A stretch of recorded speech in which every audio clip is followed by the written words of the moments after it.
Hello, folks. Well, it's a sad day indeed because I'm here to say goodbye to not one but two moon-based dolphins, both Prentis Hancock and Clifton Jones, two very dear friends of mine. We worked together for the best part of 18 months on the first series, and we became firm friends. We would be in the studio every day from 7 o'clock in the morning till 5:30 at night. We often would go over to the bar afterwards at Pinewood Studios, wonderful old institution, Pinewood Studios. To be there with so many other stars, we saw George Lucas, Steven Spielberg, Sean Connery, James Caan, Joan Collins. The list goes on. Not to mention so many of the guest stars that we had were wonderful actors as well. And I had a great relationship with both Prentis and Clifton. They were good guys, very good actors, and we're all of a very similar age. In fact, no, I might be the youngest of them, I don't know. But I'm going to be 83 next week. I don't know how I got away with it. But anyway, here I am. And like another, I don't know, maybe another 10 years before I get up there and see Clifton and Prentis again. When I say up there, I might be down there, I don't know. But no, they were good guys. They were really good guys. Fine actors. Individually, let's talk about Prentis first because he died first. Erudite. In fact, both of them. Wonderful vocabularies, very schooled, both of them. Real gentlemen. You know, I'm not really a gentleman. I'm an actor that pretends he's a gentleman, but they were gentlemen. And it was a pleasure to be with them. I really look forward to going into work every day.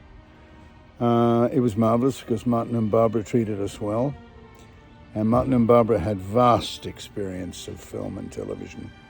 It was an education for all of us to work with them. Not that we weren't experienced ourselves, but these guys were big superstars. And it was a great thrill to work with them. And being in that environment every day, we learned so much. And we had our good times, really good times. Prentis, Xenia, Clifton, Anton, Suzanne, Roquette, we would all go over to the commissary at least once a week. Practically always on Friday nights because we like to stay sober throughout the week. Didn't want any hangovers the next day, but you could do it on Friday night if you cared to. But then we were still 20 miles away from home, so we had to drive home. Now, Charlie Crichton, I don't know how he got his car home. I think it had to park it sideways sometimes. But both Clifton and Prentis were not heavy smokers or drinkers. I think Prentis perhaps smoked and drank a little bit more than either Clifton or myself. But, and I'm not saying that we were health fanatics either, but I had to stay very fit because the role I was playing was called upon to do lots of stunts, and I wanted to do them. But we had a great social life. We didn't need to mix all that much after the show, because we were together so much throughout the show. Behind the scenes in Pinewood Studios, when actors are out on the Moonbase set itself, Martin and Barbara might have a scene to do together, or Barry Morse might be working with them, or some of the guest stars.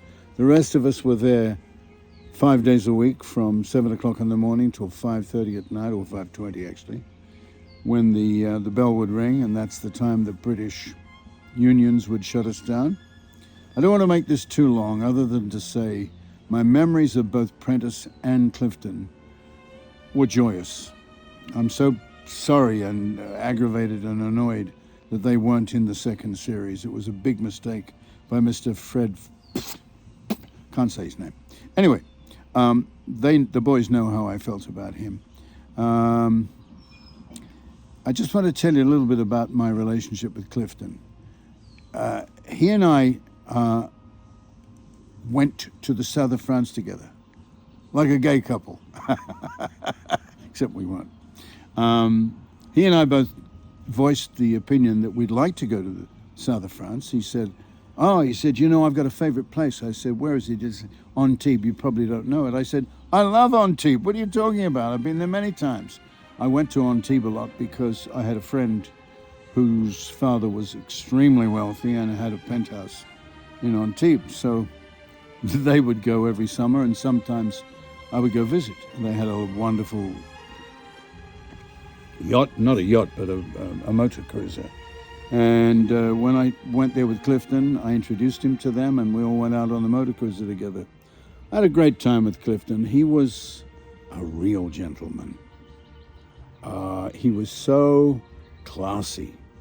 He loved the best of everything. Sad that Clifton didn't work very much towards the end of his life. I'm sorry, I got to see him only a few times. Similarly, I didn't get to see Prentis all that much because I've been living in Australia and America. And it's a long way from England. They all came out to Australia and visited me at one point. Hang on a minute. No, they came to LA and visited me. Yeah, we had a wonderful day at the house in Pacific Palisades, which sadly has been very affected by the fires. My son's house was burnt. 6,000 houses have been incinerated. But I'm here, and my family's here, and that's the most important thing in life, that we have family and love. And I felt like that about my Space 1999 crew. Prentis, Clifton, Xenia, Anton, Suzanne, all sorts of people, wonderful people. I'll remember Prentis and Clifton with great love. And I don't want to say this, but I might be seeing them soon. Not because I got any pains or anything, but hey, I didn't think I'd get to 63, let alone 73, and I'm going to be 83. I think the boys were there. I think they were both 83 at least, if not older. God bless them. May they rest in peace.